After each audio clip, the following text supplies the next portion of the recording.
Hello everyone.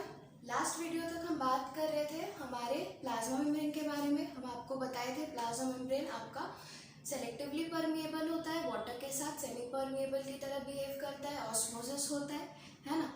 ये सारी चीज़ों के बारे में हम बात कर चुके थे। अब हम बात करते हैं आगे हमारे नए सेल के पार्ट के बारे में, जो कि हमारा सेल वॉल। अब ये जो सेल वॉल है, स्टार्टिंग में ही मैंने आपको बताया था कि सेल वॉल आपके हर सेल में प्रेजेंट नहीं रहता है ना। सेल वॉल आपका एनिमल्स में नहीं प्रेजेंट रहता है, ठीक है। तो सेल वॉल सबसे पहले हम जानेंगे आपका प्रेजेंट किस में रहता है, ठीक है। तो सेल वॉल सबसे पहले आपके बैक्टीरिया में रहता है ना। बैक्टीरिया जिसको कि हम प्रोकैरियोट्स बोलते हैं, ठीक है।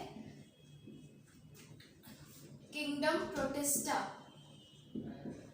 के कुछ ऑर्गेनिजम्स में प्रेजेंट रहता है, ठीक है। सारे में नहीं रहता है, कुछ में रहता है ना। जैसे कि आप एग्जांपल दे सकते हैं यूक्लिया। चलिए फिर हम आते हैं किंगडम फंजाई, है ना। ये जो मैं किंगडम बोल रही हूँ है ना, आगे जाके आप अपना जब डाइवर्सिटी इन लिविंग ऑर्गेनिजम्स पढ़ेंगे तब हमारा एक चैप्टर है, उसमें हम सारे ऑर्गेनिजम्स को कैरेक्टर्स के बेसिस पे अलग अलग ग्रुप्स में डिवाइड करते हैं ना, उनका ही नाम किंगडम है। तो अभी के लिए आप ये देख लीजिए, जब हम आगे जाकर के वो चैप्टर पढ़ेंगे तो हम आगे जाके और क्लियर हो जाएंगे कि ये सारे क्या है। फंजाई मतलब आप जानते हैं सैप्रोट्रोफिक मोड ऑफ न्यूट्रिशन, इनके पास भी सेल वॉल प्रेजेंट होता है। और इसके साथ एक और ऑर्गेनिजम्स है ना, जिनको कि हम सबसे ज़्यादा जानते हैं, प्लांट्स में सेल वॉल प्रेजेंट होता है, ठीक है। अब ये जो बैक्टीरिया है, बैक्टीरिया में अलग अलग सब्सटेंसेस से सेल वॉल बना रहता है। जनरली हम बात कर रहे हैं, generally it is made up of peptidoglycan, ठीक है। It is made up of peptidoglycan,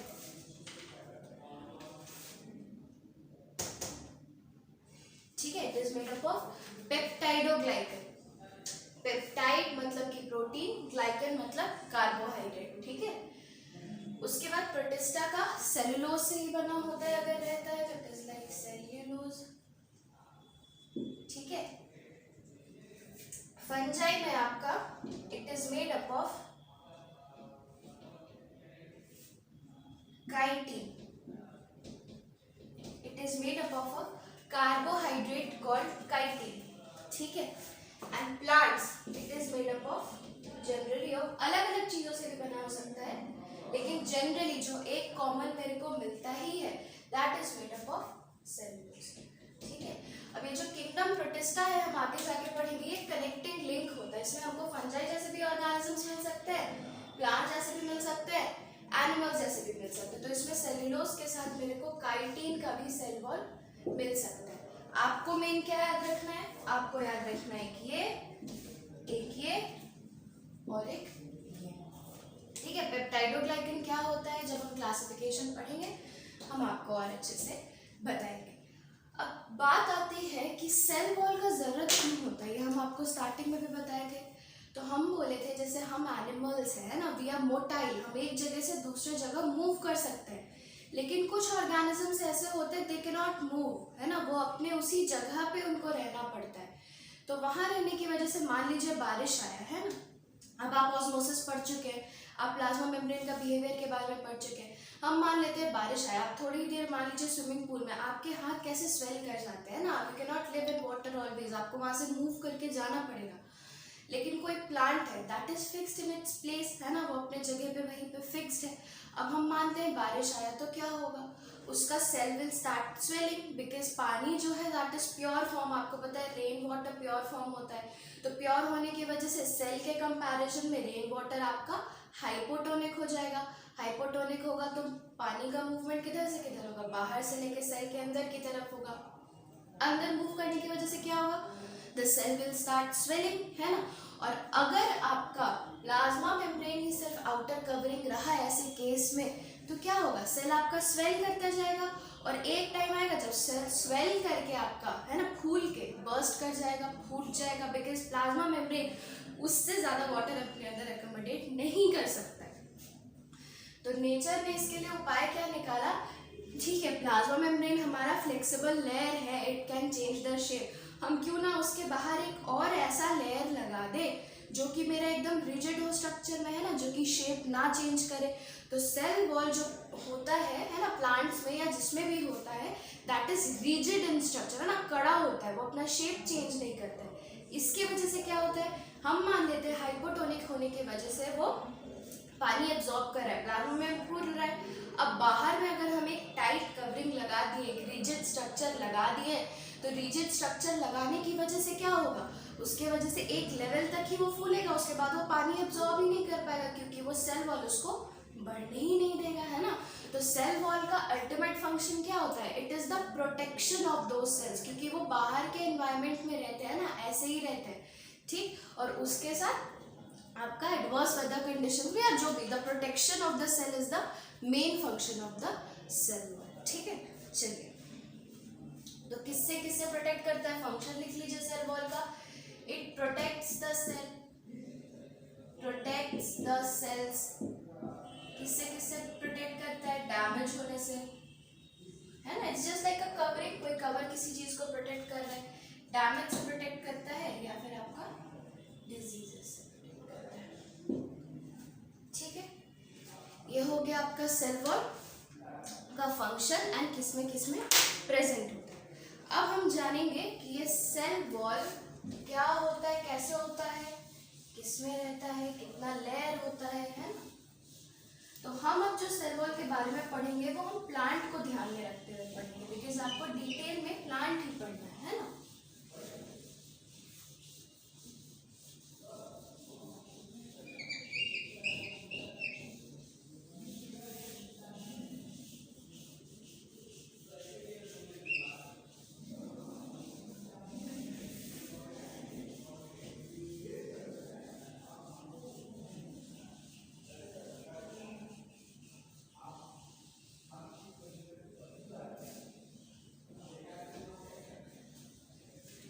चलिए, तो सेल वॉल जो प्लांट का होता है basically it is made up of 3 layers, है ना।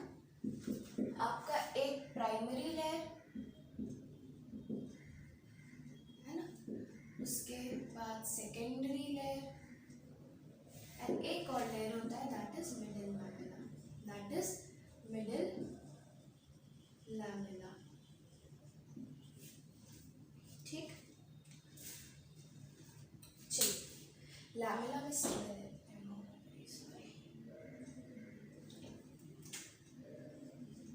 Middle lamella. चलिए, तो सबसे पहले जब कोई सेल बनता है तो उसमें सबसे पहले प्राइमरी सेल वॉल आता है ना। ये जो प्राइमरी सेल वॉल होता है this is capable of growth, है ना, ये बढ़ता है जैसे जैसे सेल का साइज बढ़ेगा।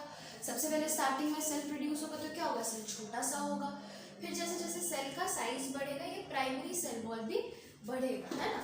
तो इट ग्रोज, उसके बाद धीरे धीरे क्या होता है, दिस प्राइमरी सेल वॉल आपका डिमिनिश, ये खत्म होने लगता है। अब खत्म होने के बाद क्या होता है, इसके अंदर में ये प्राइमरी सेल वॉल के अंदर के साइड में सेकेंडरी सेल वॉल का डिपोजिशन होना स्टार्ट हो जाता है।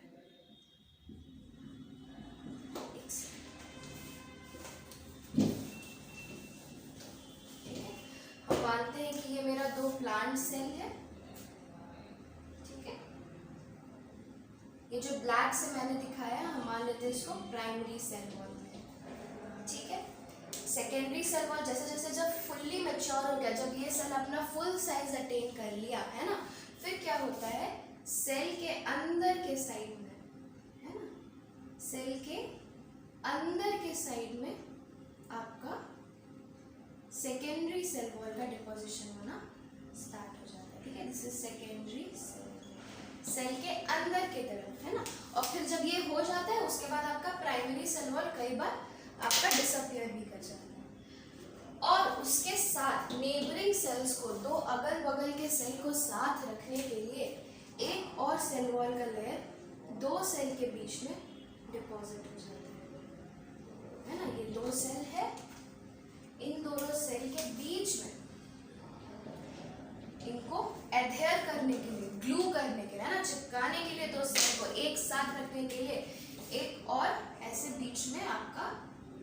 सेल वॉल का लेयर बन जाता है, दो सेल के बीच में ही बनता है, याद रखना। And this cell wall layer is called middle lamella.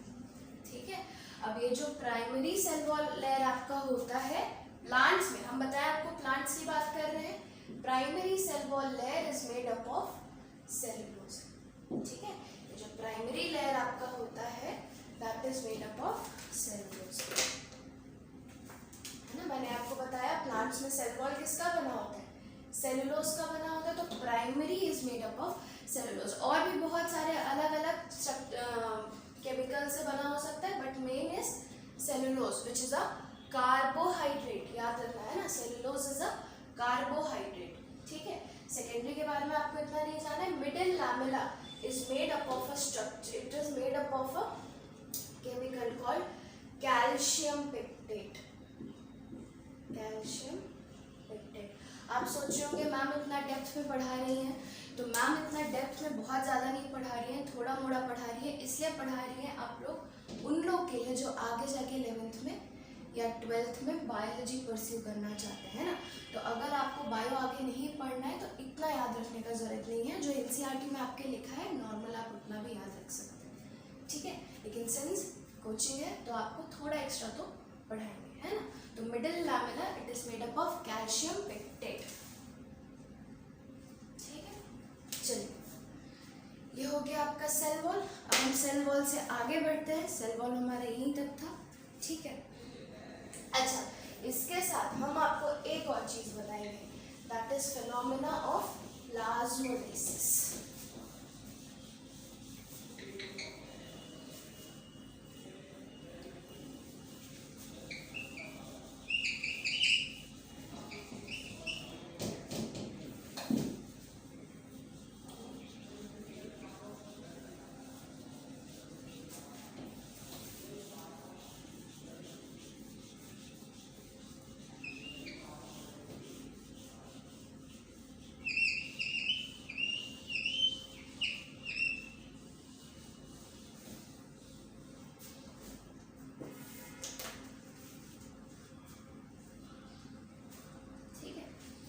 अब जैसे मैंने आपको कहा कि अगर बाहर में हाइपोटोनिक सोल्यूशन हो, है ना, और हम सेल को उसके अंदर डाल दें तो सेल क्या करने लगेगा, सेल विल स्टार्ट स्वेलिंग। अब अगर सेल और उसके बाहर है तो वो एक लेवल तक ही स्वेल कर पाएगा, उससे ज़्यादा स्वेल नहीं कर पाएगा, है ना। तो ये हमारा सेल वॉल का फंक्शन हो गया to protect that cell of the plant. लेकिन अगर हम उसी सेल को, है ना, हम मान लेते हैं हमने एक बीकर लिया, उसमें पानी भरा, एंड पानी भर के हमने ये जो सोल्यूशन बनाया, सोल्यूशन को हमने हाइपरटोनिक बना दिया, सोल्यूशन को हमने हाइपरटोनिक बना दिया। ठीक, अब हाइपरटोनिक बनाने की वजह से उसके बाद हमने क्या किया, एक सेल को इसके अंदर डाला, है ना, सेल के पास अपना सेल वॉल।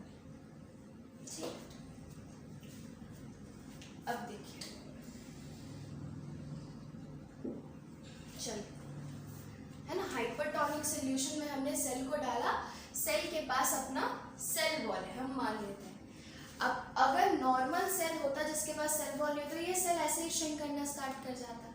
सेल वॉल के साथ एसोसिएटेड होने की वजह से ये जो गैप दिख रहा है ना, सेल वॉल और प्लाज्मा मेम्ब्रेन में इतना गैप नहीं होता, ये दोनों एकदम सटे हुए रहते हैं ना, मतलब इट्स जस्ट लाइक दिस, है ना। मैंने डायग्रामेटिक रिप्रेजेंटेशन के लिए ऐसे दूर बनाया है, लेकिन it is just like this, एकदम सटे हुए, एकदम साथ में होते हैं। ठीक है, अब जब हमने इसको हाइपरटोनिक सॉल्यूशन में डाला तो क्या होगा, पानी का मूवमेंट किधर से किधर होगा, पानी आपका सेल के अंदर से बाहर की तरफ मूव करने लगेगा, है ना। Water will start flowing from inside to outside. अब सेल को श्रिंक करना चाहिए, पर अब आप देखिए ये सेल का प्लाज्मा मेम्ब्रेन और सेल वॉल का लेयर एकदम साथ में सटा हुआ है ना, और उसमें ये जो सेल वॉल का लेयर है दैट इज रिजिड, ये तो अपना शेप चेंज करेगा नहीं। ठीक, लेकिन ये प्लाज्मा मेम्ब्रेन आपका धीरे धीरे श्रिंक करेगा, it can change it shape, है ना, it can change it shape. तो अब क्या होगा, ये सेल जैसे ही श्रिंक करना स्टार्ट करेगा तो प्लाज्मा मेम्ब्रेन तो सिकुड़ने लगेगा because it can change its shape, पर ये सेल वॉल वैसे ही रहेगा। तो धीरे धीरे क्या होगा, अगर हम ये बना लें ऐसे सेल, है ना, तो ये सेल कहीं कहीं पे प्लाज्मा मेम्ब्रेन सेल के साथ जुड़ेगा और श्रिंक करने की वजह से कहीं कहीं ये सेल वॉल को ऐसे करके छोड़ने लग जाएगा। ठीक है, हो गया, है ना। उसके बाद फाइनली जब पूरी तरह से सारा जितना वाटर बाहर मूव कर सकता है होने के बाद क्या होगा, ये जो सेल है, ये पूरे सेल का जो प्लाज्मा मेम्ब्रेन है, ये पूरी तरह से इस सेल वॉल को छोड़ देगा, है ना। तो अब आप देखिए इसमें हो क्या रहा है, सेल वॉल वहीं का वहीं है। क्यों वहीं है? Because it is a rigid structure, वो तो अपना शेप चेंज कर नहीं सकता है। पानी बाहर जाने की वजह से आपका साइटोप्लाज्म सेल का है ना, सेल स्टार्टेड श्रिंकिंग। ठीक, अब सेल साइटोप्लाज्म मतलब क्या, सेल का प्लाज्मा, साइटोन मतलब सेल, प्लाज्मा मतलब उसका फ्लूइड कंपोनेंट प्लाज्मा, है ना। तो अब हाइपरटोनिक सॉल्यूशन में डालने की वजह से आपका ये प्लाज्मा खत्म होने लगा, है ना। जो सेल का साइटोप्लाज्म है that is started getting empty, है ना, वो खत्म होने लगा, उसका डिस्ट्रक्शन होने लगा। इसीलिए इस प्रोसेस को जब हम किसी सेल वॉल वाले सेल को हम हाइपरटोनिक सॉल्यूशन में डालें और हाइपरटोनिक सॉल्यूशन में डालने की वजह से आपका प्लाज्मा श्रिंक करने लग जाए, है ना, आपका प्लाज्मा का डिस्ट्रक्शन होने लग जाए, इसी प्रोसेस को हम बोलते हैं प्लाज्मोलाइसिस, है ना। प्लाज्मो मतलब रिलेटेड टू साइटोप्लाज्म, है ना, सेल का प्लाज्मा, एंड लाइसिस वर्ड मतलब आप याद रखिएगा डिस्ट्रक्शन, है ना। तो plasmolysis is the process by which, है ना, the cytoplasm of the cell start shrinking away from the cell wall, है ना। The cytoplasm of the cell start shrinking away from the cell wall because of placement in hypertonic solution, है ना। जब हम hypertonic solution में डालेंगे तब आपका ये जो प्लाज्मा मेम्ब्रेन है या साइटोप्लाज्म है सेल वॉल से अलग होने लग जाएगा।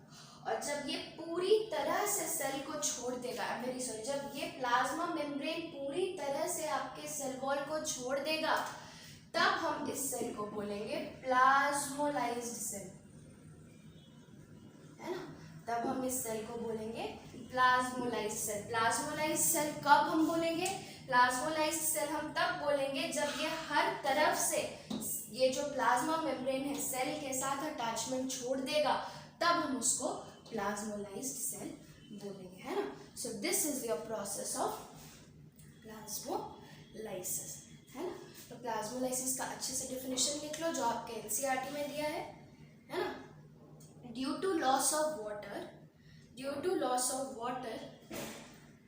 है ना, ब्रैकेट में लिख लो, because of placement in a hypertonic solution, because of placement in a hypertonic solution, है ना, the contents of the cell, है ना, ब्रैकेट में लिख लो, cytoplasm with plasma membrane, cytoplasm with plasma membrane, bracket close, है ना, start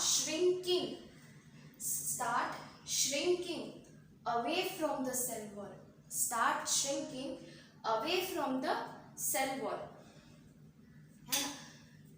फुल स्टॉप के बाद लिखो this process is called as plasmolysis, है ना। हमेशा नाम से पढ़ना, नाम तोड़ के पढ़ना। प्लाज्मो मतलब related to cytoplasm and lysis मतलब डिस्ट्रक्शन, ठीक है। और उसके बाद लिखो a cell is said to be plasmolysed when, a cell is said to be plasmolysed when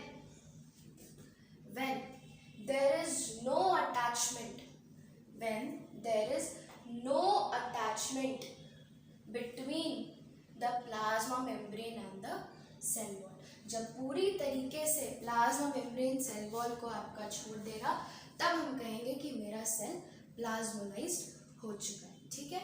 इसके साथ आपका सेल वॉल यहाँ ख़त्म होता है ना। नेक्स्ट क्लास में हम आपका न्यूक्लियस स्टार्ट करेंगे। नेक्स्ट वीडियो में I will start with nucleus.